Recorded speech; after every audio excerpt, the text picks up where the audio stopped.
One of my personal favorite areas of collecting in the world of antiques is glass. And I want to show you a few of the different techniques that we look at in glass when determining how it was made and, in some cases, thereby its value. Now, traditionally and historically, the first method that we ever came across on producing glass was basically mouth blowing through a pipe. And thousands of years later, we're still doing that same technique. Here is a wonderful example of a mouth-blown piece of glass, and I want to show you a few characteristics about it that show you that it's mouth-blown.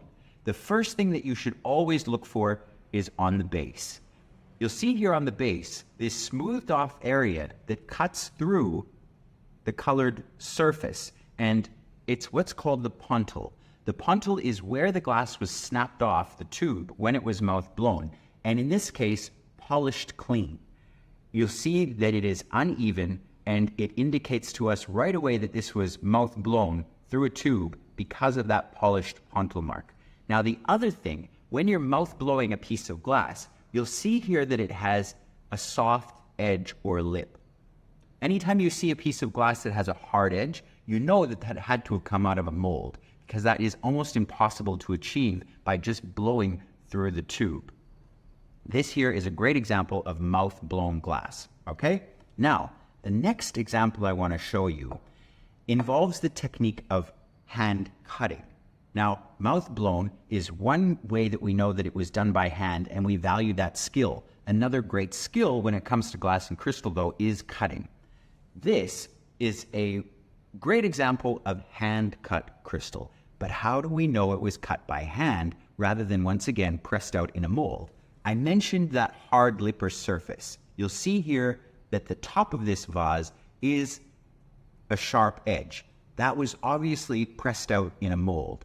But what's happened in this case afterwards is an artisan has come back afterwards and hand cut into the surface of the vase all of these cross-hatching patterns. We know that this was done by hand because if we look closely enough and study the vase, we can see inconsistencies. Little variations in depth of the cutting or the length of the cut. This is a hallmark to show you that this was done by hand. Now, in this example, from the same factory, but more contemporary, we have something that was pressed in a machine. Not only does it have that hard edge to show you that it came out of a mold, the cutting is simply not as precise. It's a little softer, not as sharp as a hand-cut piece. It's also much more consistent and uniform. This is an example of something that the Waterford factory makes today in a series of glass they call the Marquis line. Now, the Marquis pieces are no longer hand-cut in Ireland like this piece was, and as a result, we know that this is not quite as valuable a piece of glass, made for a much larger market. One exception to the rule, however, we have the work of René Lalique. Now, in the case of his pieces, these were actually pressed out of a mold, not hand cut, but they were mouth blown into a mold. You'll see at the bottom, there's no pontil mark like we had in this first example, but we do have that hard edge and we do have this uniformity in the design that can only be achieved for mass-produced pieces in molds.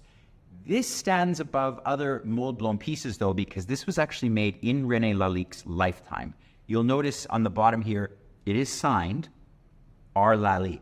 Now, when you have the signature of R. Lalique, we know that there are only hundreds of these in existence.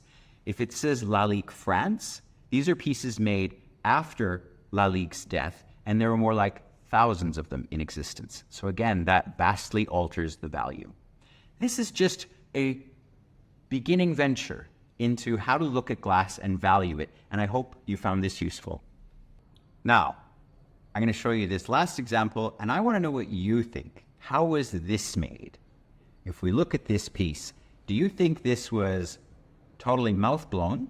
Do you think this was mold blown and later hand cut? Or was this mold pressed entirely? Let us know in the comments what you think.